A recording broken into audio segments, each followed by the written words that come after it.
Hello again, ganda kachika life! Kumusta po kayo mga kachika?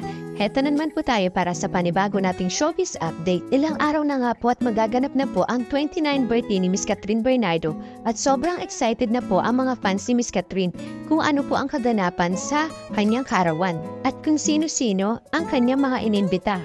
Samantala, March 23, 2025, pinarangalan si Miss Alden Richard ng Male Star of the Night sa naganap na 38th PMPC Star Awards for Television. Idinaos ang awards night sa Dolby Theater ng ABS-CBN Building. At ito naman si Miss Catherine Bernardo, pinangaralan din po siya ng kagabi, March 24, 2025, Women of Power 2025 Inquirer. So ito, impisa na naman po ng Hakot Award itong Kat din.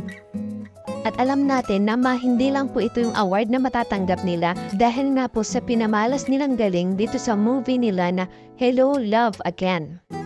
Samantala, dumako naman po tayo sa iba nating showbiz update. Tanong nga po ng mga netizen, para kay AC Bonifacio ba ang post na Instagram ng actress-influencer na si Krisa Ta? Ito ang tanong ng mga netizen matapos sunod-sunod na mag-post itong si Krisa sa Instagram stories tungkol sa natatanggap niya ngayong biyaya sa kabila ng mga hirap na pinagdaanan sa buhay.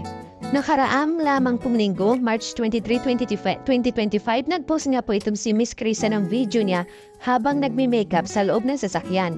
Nilapatan niya ito ng background music na Who Say na American singer-songwriter na si Selena Gomez at ng The Sing. Kalakip nito ang makahulugang caption, Who say you can be the best? Who said, this song has been my mantra growing up. Having to be the breadwinner is such early age 14. Pure hard work and independence brought me this far and I'm forever grateful for what I have now. Dagdag pa nga po niya sa Listen to Me, if you can do it, who say you can't? Nasundan pa nga ito na isang video kung saan makikita si Krisa habang nasa loob pa rin ng sasakyan habang kumakanta na She Will Be Loved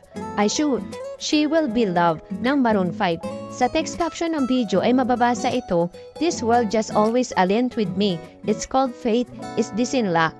This is your pure perseverance. Bagamat wala naman sinabi si Miss Krisa kung sino ang kanyang pinatatamaan na magkasunod niyang post, marami sa nga po sa netizen, particular na ang kanyang mga fans, ang naghinala na ito ay para sa dancer actress na si AC Bonifacio. Ayon sa mga ito, maaari ito ang belta ni Krisa sa naging patud sa didumano sa kanya ni AC sa loob ng Pinoy Big Brother house kamakailan. Si Miss AC Bonifacio ay kasalukuyang housemate sa pinisinanggawang PBB Celebrity Collab Edition. Si Krisa naman ay naging housemate noong Pinoy Big Brother also 2018 to 2019. Sa PBB Collab Edition, ibinahagi ni AC sa kapwa niya housemates na si Michael Sager ang biglaan niyang paningibang bansa noon na walang kadaladalang damit maliban sa kanyang cellphone at power bank. Sa isang punto ay binanggit nga ni AC ang isang tao raw na mahilig magyabang ng mga binili at ginagawa nito. Narito nga po ang pag-uusap ni AC at ni Michael. Ito pong sabi ni AC, I went to Thailand with my phone and power bank. That's it. Si Michael naman, kaya mo naman mag-travel na doon ka na mag-shopping. Ibinili mo na lang bagong Rimowa, highly luggage, I follow your damn account. Sagot naman po ni Miss AC, I will never post if I bought a Rimowa but I have one. Ito po yung sagot ni AC. Si Michael naman, for me that a pet peeve or something I criggy at like your people who flex and post their si AC naman, I have a person in my mind who will all the time this person stories is always, grabe bumili ako ng ganito, grabe sige ng work ko, grabe pagod na ako. Ito po yung sabi ni Miss AC Bonifacio sa pag-uusap po nila ni Michael Sager. Sagot naman po ni Michael, I know, I follow her then, but there are people like that lang talaga, very expressive about their lives. Si AC, no, there's a difference between expressing your life and trying to show off. Agad naman pinag-usapan online ang pag-usapan na ito ni AC at ni Michael. Bagamat wala silang binanggit na pangalan kung sino ang kanilang pinatutungkulan, may ilang netizen nga ang nanghula na ito ay walang iba kundi si Krisa Ta. Sakto raw kasi ang mga sinabing definition ni AC at ni Michael kay Krisa, lalo na ang pagbili ng mga gamit at pagpupost dito sa social media. Hindi rin daw makakaina na si Krisa, ito dahil pareho siyang pinapalo ni AC at ni Michael sa Instagram kung saan siya madalas mag-post. Komento nga po ng netizen sa isang sa isang Twitter po Feel ko si Krista talaga yung tinutukoy ni AC at ni Michael na share ng stories. Honest opinion, hindi ko talaga gets yung issue pati pagpo-post ng mga bagay na pinaghihirapan mong bilhin may negative effect ba sa iba? This AC Bonifacio, ito yung mga iiwasan mo sa industriya. She's a bully.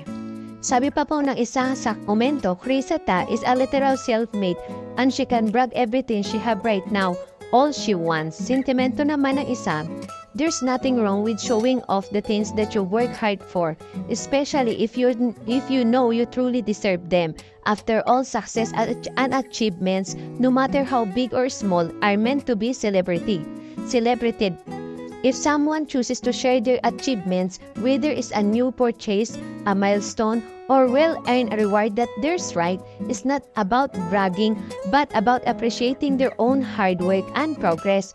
It's truly frustrating when people make fun of criticize other for simply being proud of what they earn. AC Bonifacio seems to have a problem with everything. She finds a way to make things issue instead of supporting others or minding her own business. She chooses to insert herself into things that don't even concern her. At the end of the day, if someone's success doesn't affect you, why waste your energy trying to bring them down? Let people be proud of what they work for. There's no need to make it a big deal. Tama naman po yung isang komento Sa akin sa aking opinion lang po, totoo. Kasi may mga tao, kahit na ako po pag nakaka-chip po ako na na talagang pinaghirapan ko siya, gusto ko siya i-flex kasi parang ini-express ko yung feeling ko na sobrang saya ko na nakamit ko to, na nakuha ko to dahil sa pagsisipag ko. Kaya walang problema sa mga ganon. Saad pa nga po na isa pong commenter, if Krisa wants to express na pagod siya sa social niya, let her know. If she wants to celebrate her wins, allow her. Account niya yun For your information, si Krisa ang sumusuporta sa 7 younger sibling niya na di dapat gawin ng katatawanan if she want to buy something for herself at i-flex niya yun sa social media.